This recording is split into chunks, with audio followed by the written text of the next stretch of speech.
Welcome to Retina Health for Life from the President's Corner, brought to you by the American Society of Retina Specialists. I'm your host, Dr. Tim Murray, coming to you from Miami.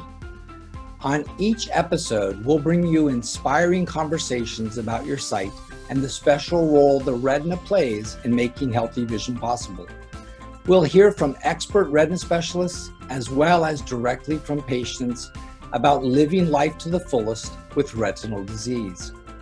Join us and learn how to safeguard your retina health for life. Welcome to ASRS's Retina Health for Life from the President's Corner. On this episode, we'll be discussing diabetic eye disease awareness, prevention, and new research with two very special guests. First, I'd like to welcome Dr. Emily Chu, the Director of the Division of Epidemiology and Clinical Applications, as well as the Deputy Clinical Director at the National Eye Institute. Dr. Chu is a world-renowned vision scientist and researcher. Welcome to the show, Emily. Thank you for having me, Tim. We're also joined by another internationally known and award-winning retina specialist, Dr. Judy Kim, Professor of Ophthalmology at the Medical College of Wisconsin and the current president of the American Society of Retina Specialists. Thanks for being with us, Judy. Thank you, Tim. I'm pleased to join you and Emily on this program. As retina specialists, we probably talk about diabetes-related eye conditions with patients and colleagues every day. And during November's National Diabetes Awareness Month, we have an opportunity to raise critical awareness of these conditions because, as we all know, people with early stages of diabetic eye disease may experience few, if any, symptoms, making awareness crucial. Emily, to get us started, could you tell us about the National Eye Institute and what role you play there? Sure. The National Eye Institute, or NEI, was established by the Congress in 1968 to protect and prolong vision of the American people. Our mission is to eliminate vision loss and improve quality of life through vision research. We believe research leads to life-saving treatments, reduces vision impairment and blindness, improves the quality of life, and particularly we like to our interest in knowledge of how the vision system works and from the eye to the brain and how it behaves in both health and disease. And because of the continued congressional and public support, our national investment in vision research has been really remarkable and has led to really great major advances in preventing and reversing blindness, as well as understanding and treating rare eye diseases. We support about 2,000 research grants, and as you know, I serve as the Director of Division of Epidemiology, and we have a small lab and patient-oriented research at our facilities on campus, and I head a number of clinical trials, and particularly one of them is one of the diabetic studies on ACCORD, which is actions to control cardiovascular risk in diabetes, and more recently, we're looking at fenofibrate for diabetic retinopathy. But also, you played a major role in the NEI's educational approach with the National Eye Health Education Program. Can you tell us a little bit about the initiatives in that group for education around diabetic eye disease? Sure. The NEI National Eye Health Education Program, or NEHEP, was really developed to fulfill a vital part of our mission. That's to educate both professionals and the public about the importance of eye health. NEHEP works closely with healthcare professionals and healthcare educators to create resources and tools that we can use to raise awareness to the importance of eye health, especially to their communities. We have basically 6 programs that are really important, that we feel are important to give to our public as well as eye care professionals. These include diabetic eye disease, glaucoma, vision rehabilitation, and eye health for Hispanic Latinos, vision and aging, and eye health for Black and African American people who are at risk for certain diseases. In addition to these 6 programs, the NEHEP also focuses on the importance of catching eye disease early and getting timely treatment. That's really important, especially for diabetic retinopathy, and the benefits of vision rehabilitation, and the populations at risk really need to know about this.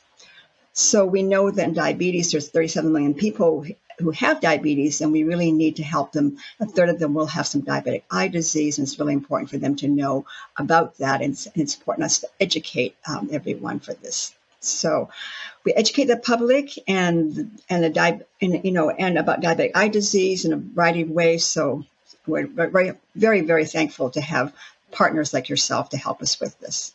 That's a perfect lead into Judy. As Judy, you've played an integral role with NEHEP, and also as the current president of the ASRS, you're actively involved in our diabetic awareness initiatives. Tell us why you're passionate about the focus on awareness for diabetic eye disease. So first, Tim, it's been truly rewarding for me to represent the retina specialists and work along with the fellow NEHEP planning group members to promote eye health and prevent vision loss through outreach and education.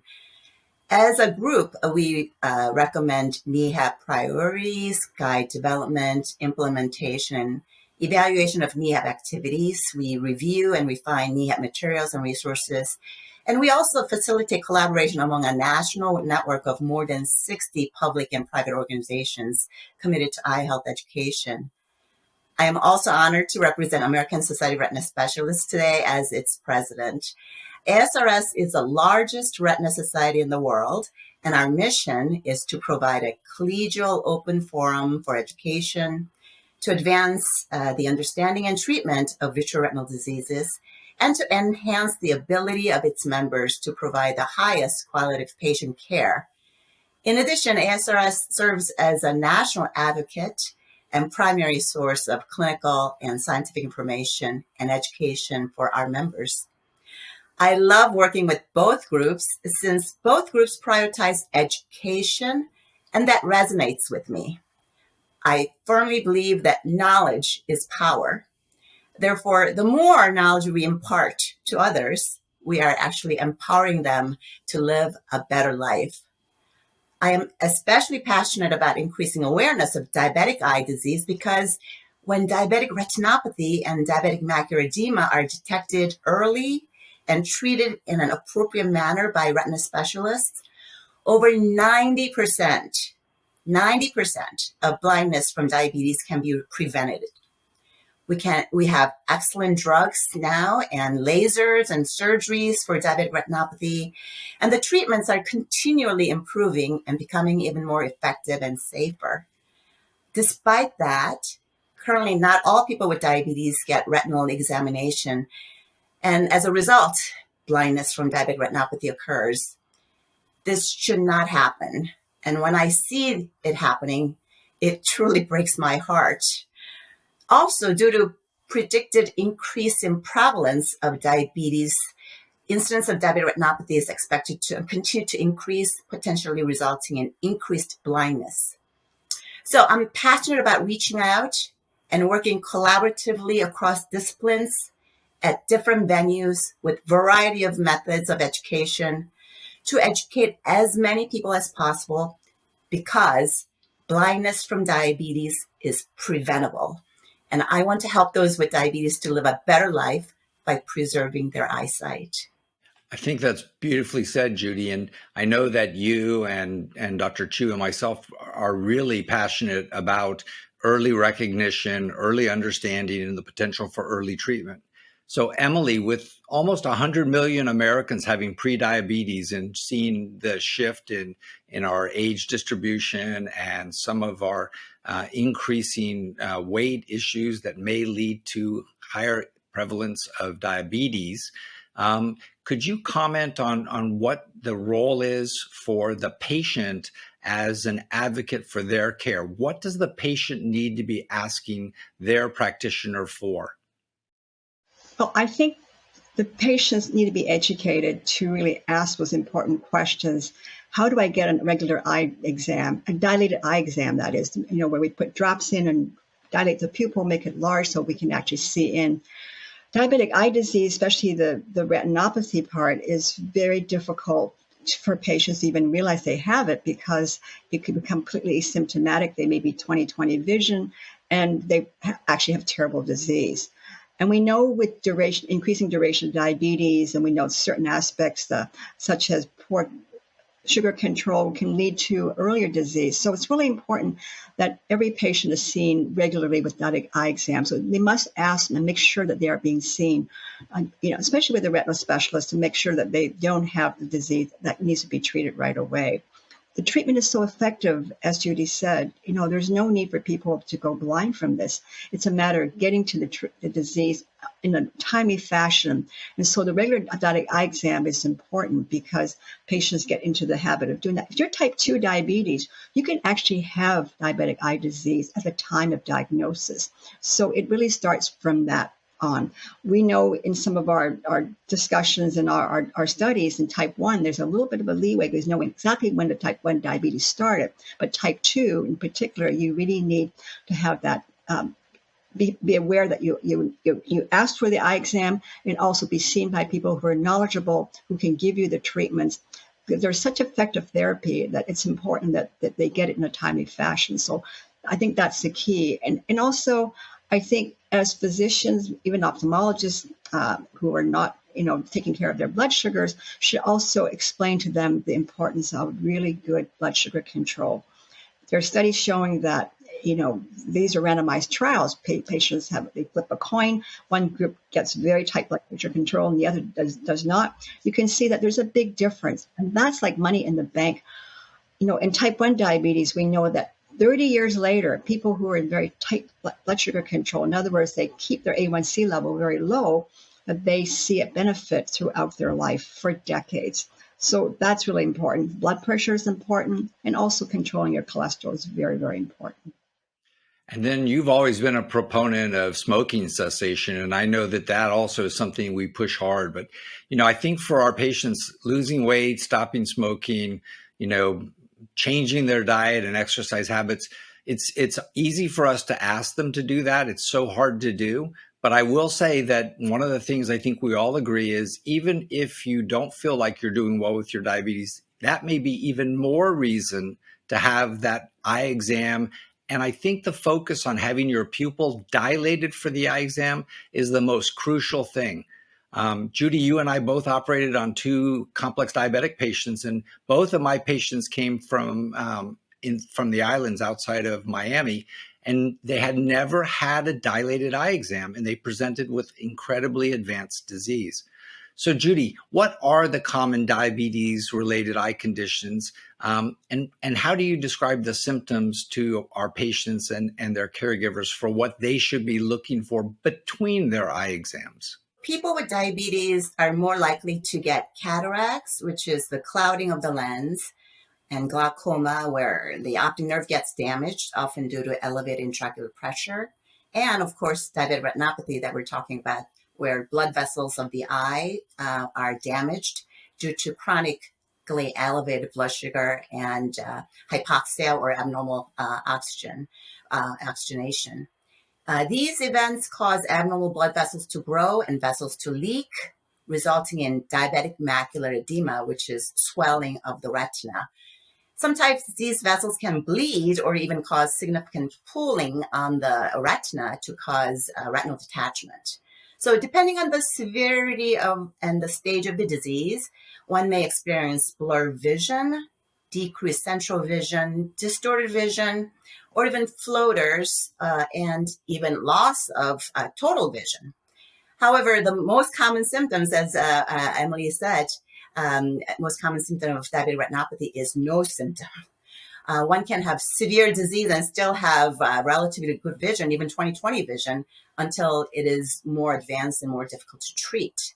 And that is why it is important to see a retina specialist or a nearby eye care specialist if you have diabetes, even if there is no symptom. And if you have diabetes and are having any of these symptoms that I've talked about, then one should see a retina specialist because you most likely will need some treatment. And Judy, I think that's important. That empowers the patient to really be monitoring between visits. The other thing I remind them of is that diabetes can affect one eye more than the other eye. So I'm always reminding them to cover one eye when they do their vision checks and then cover the other eye. You can do it in 30 seconds and tell very quickly if the 2 eyes are matching. And if one eye does not see as well as the other, you need to have an understanding of what that is. So, Judy, when a patient comes to you at the Medical College of Wisconsin and they are diabetic, what are the screening or diagnostic tests that we do, and how accurate are they? When patients come, they all get vision testing, obviously, and intraocular pressure measurement. But we also look for any abnormal blood vessels growing in the front of the eye by the iris, as well as dilate the eye and look at the back of the eye. And as retina specialists, as you know, we have many different types of imaging devices to assess the retina and document. So for managing diabetic retinopathy and diabetic macular edema, we often obtain color fundus photographs to document and assess the severity of diabetic retinopathy. While optical coherence tomography, or OCT, is used to determine the location and the amount of swelling, or sometimes the thinning of the retina, as well as response to treatments. And we also at times perform fluorescein angiography, where dye is injected into the vein of the arm to assess the health of the retinal blood vessels that I was talking about. And in some cases, we can even perform OCT angiography instead, which does not use a dye injection. Recent NEI, National Eye Institute sponsored study from Diabetic Retinopathy Clinical Research Retina Network, DRCR-NET, found that the degree of blood vessel damage and the lack of blood flow at baseline correlated with the likelihood of progression of diabetic retinopathy when followed for 4 years. So that's what we do. But there are other types of screening out in the field. The traditional way of screening is the way I said, by making the appointment and coming and seeing one of us eye doctors for a dilated fundus examination. But there is teleophthalmology, where fundus photographs of the patients can be taken with that dilation and get wide field view of the retina. And this can be done possibly at the primary care or the endocrinologist's office. And the images are then sent to the cloud and reviewed by a remote reading center. The results are then shared with the primary care providers and the patients, who then seek an eye care specialist if additional examination or treatment are deemed necessary. The recent exciting advancement in teleophthalmology is that we are now able to use artificial intelligence, marrying artificial intelligence to review fundus photographs. And this review of the photograph can be done within a minute. The results can be gotten within a minute. And as you know, ophthalmology was the first medical specialty to get an AI algorithm approved by Food and Drug Administration to be used in healthcare. So since teleophthalmology screening can be done in a primary care or endocrinologist's office, we are hoping that this will increase diabetic retinopathy screening rates and get more people who need treatment to come to the retina specialists. So, Judy, the other thing that I think my patients are always amazed about is that we do all of these tests in the course of a several-hour exam. It's not like you come in and we send you to radiology or to the lab for blood studies or off. They get every test they need, including the potential for treatment. So, Emily, once a patient is diagnosed, there have been some amazing advances in treatment, many of which have come through studies that have been sponsored by the National Eye Institute for Diabetic Disease. Can you talk to us a little bit about what the current treatments are and what you are excited for in the future for our patients? Yes, the future is really bright, and we're very fortunate. I think at the start of the actual National Eye Institute, we had one of the first randomized trials in ophthalmology, a large one looking at lasers for diabetic retinopathy. So that was many years ago, and that's been sort of the mainstay of treatment for patients with diabetic eye disease. And now we are doing much better than that, although it helped to save patients from getting severe vision loss, but it did not improve vision. But now we have treatments which is called anti-VEGF, or vascular endothelial growth factor. These are drugs that have been, for example, used for cancer, or called exactly like Avastin, for example, which we know has been used for cancer. We've taken drugs like that, the Avastin itself, and then they're sort of a close relative of this type of drug, where we actually inject into the eye. it sounds terrible. And my patients who, when you first tell them about it, it makes it sound like it's a very difficult situation. But most patients I've treated have really said, it's not so bad. I think the idea was much worse. But being able to deliver those medications into the eye have changed life dramatically. Patients now have improved their vision. Diabetic macular edema that Judy talked about, the swelling of the center of the eye, is one of the main causes of vision loss.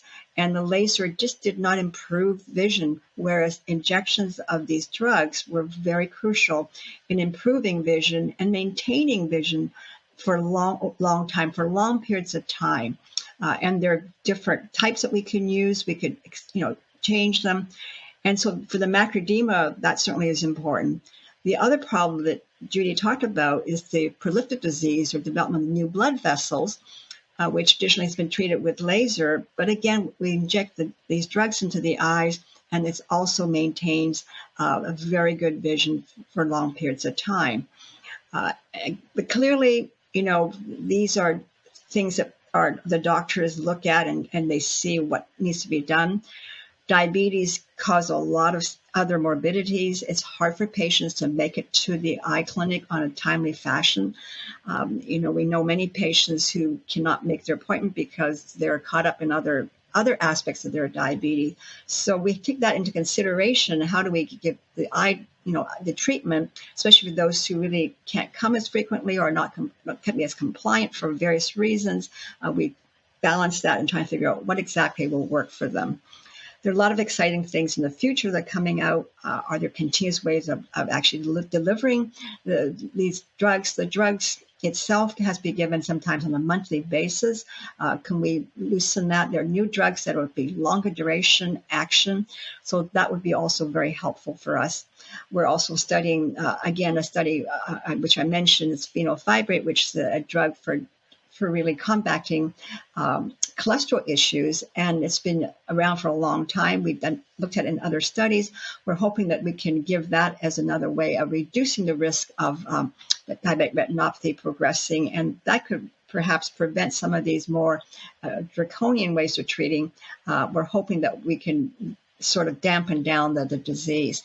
So all in all, we've done extremely well. I think patients are very fortunate, as I mentioned before. There's really no reason for patients to go blind. And finally, we've had surgery. We talked about the surgery that both doctors have talked about in their very complex patients. The disease may be very, very advanced in some cases, which is unfortunate. And part of it is because access to care. But if you come to that situation, you may have to have surgery, or patients who have hemorrhages that do not totally go away. So that's one of the symptoms. Patients may bleed from the new blood vessels, and that can really cause some problems with their vision. And vitrectomy, which is a surgical instrument that's introduced in the eye with microsurgery, and that's removed. So in all respects, our patients have really, I think, have really benefited a huge amount from all the research and all the work that's been done in treating such patients. And of course, we can't forget the medical aspect of that. We touched on that earlier, the fact that we have to have very good control of our diabetes, the blood sugar, the blood pressure, and the cholesterol. Those are three things that are really important to keep their diabetes in good control. The higher the A1C level, the more likely you'd have for diabetic eye disease. So these are things that we can empower the patient to actually focus on and work on. It's not easy, but certainly a really important aspect of our treatment. Well, I think we all are outstanding surgeons talking to each other, but I know for me, I would not be unhappy if we eliminated the need for surgery for diabetic disease by early treatment. And I think that's the way all of us feel. So when you have surgeons wanting to end a type of surgery, you know that there's a good reason. And that's the key. Emily, you touched on some of the things. Judy, I know you're also very interested in lifestyle issues and things that patients can do proactively and alternatives to support their general medical care. Could you give me a few of your suggestions that you discuss with your patients? So I am a very simple person. So I have this mnemonic. A, B, C, D, E, S. A is for A1C. I ask them what their A1C is, and if they don't know, I educate them about it. And we go to the Care Everywhere and look up their labs. And I tell them, this is what your A1C is, and we would like to be 7 or below. So basically, we're talking about, level of hyperglycemia, blood sugar level. B is for blood pressure control. C is for cholesterol control. D is for diet. That's, maybe the hardest part. Even I have a hard time with my diet. So I tell them to talk to a dietitian or, have their primary care doctor refer them to a dietitian. Also, recently there have been new drugs that can reduce weight in people with metabolic syndrome that can be used. So that could be another option as well. And E is for exercise. Studies have shown that even just 30 minutes of walking 3 to 4 times a week can reap huge benefits. And even that 30 minutes don't have to be all done at the same time. It can be broken up into 3 10 minutes throughout the day. So just move the body. And then S is for stopping smoking. So A, B, C, D, E, S. Judy, I love that. I think that really hits on really all of the things that we would love our patients to be aware of. And I keep coming back to how important it is for our patients to be empowered as their own advocates. So if you're not getting a dilated exam with your pupil dilated, you must ask. And I think every patient should know their hemoglobin A1C level. I'm continuously surprised when I see my diabetic patients with active disease and they don't know what a hemoglobin A1C is, let alone know what their value is. So I do think this educational outreach that the National Eye Institute and ASRS are doing is so important. So what would you close with from both of you for advice to our listeners today?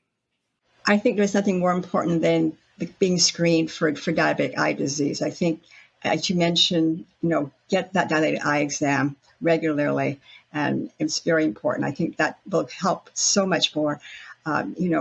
We had regular screening here, like some other countries we could get at that. But I think the patients, that you say, have to be empowered to remember to ask for that. Be sure their eyes are being examined. They're being very fastidious about making their annual exam at least, or more frequently they need to. So I think that is going to be number one key in helping them keep their vision. I agree with Emily as well. I want to add that ASRS has a wonderful educational initiative called See for a Lifetime, See a Retina Specialist, that educates the public about the signs, symptoms, and risk factors for common adult retinal conditions, such as diabetic retinopathy, and the importance of seeing a retina specialist. We have many exciting new resources within our potential patient portal, which can be found at c4alifetime.org, all one word without any spaces. That includes infographics, patient guides, information about selecting the right Medicare plan, patient stories, and much, much more. I really encourage everyone to check that out. In addition, we have public service announcements airing nationwide about retinal diseases and retina specialists. So information about these conditions is hitting the airwaves and reaching more people than ever. And besides finding retina specialists at this website, c4lifetime.org, you can also go to asrs.org and you can find a retina specialist near you. Closing, I would say if you have diabetes, get your eyes examined for any retinal disease, and you will not regret it. And continue to see your retina specialist on an annual basis, and more often if you need treatment, because that can save your eyesight. And Emily, you also have huge resource through the National Eye Institute that is supportive. So it's not a lack of opportunity. I think our patients just need to know where they can go. Yeah, if they go to NEH.gov, there's a number of websites with interesting things, including low-cost eye care and eye conditions, talking about outreach materials and eye health tips. So I think there are a lot of information that could be very helpful to them if they can actually go on to the NEHEP.gov. I think that would be very helpful to some of these patients. And part of being self-empowered is we keep talking about a retina specialist, and there is at asrs.org. Find your retina specialist where you type in the city you live in, and it will tell you retina specialists that are fully credentialed through ASRS to provide retina care for diabetic patients. So you can actually go to your doctor and say, here, I have a retina specialist. Be helpful in knowing who's close to you.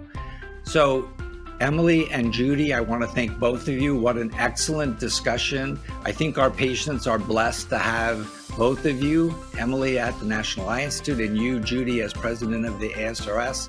I think this is one of the most important things that we do beyond taking care of our patients daily is to really broaden our reach. So thank you both for participating for Retina Health for Life. Thank you for having us. Thank you so much. Thanks for tuning in to Retina Health for Life from the President's Corner. You can watch and listen to more episodes on the ASRS YouTube channel and on popular podcast directories, including Apple Podcast, Google Podcast, and Spotify. For even more information about safeguarding your vision for a lifetime, visit asrs.org/patients and follow ASRS on both Facebook and Twitter. Retina Health for Life is made possible in part through generous support from the Foundation of the American Society of Retina Specialists, Allergan, Genentech, Novartis, and Regeneron Pharmaceuticals. See you soon.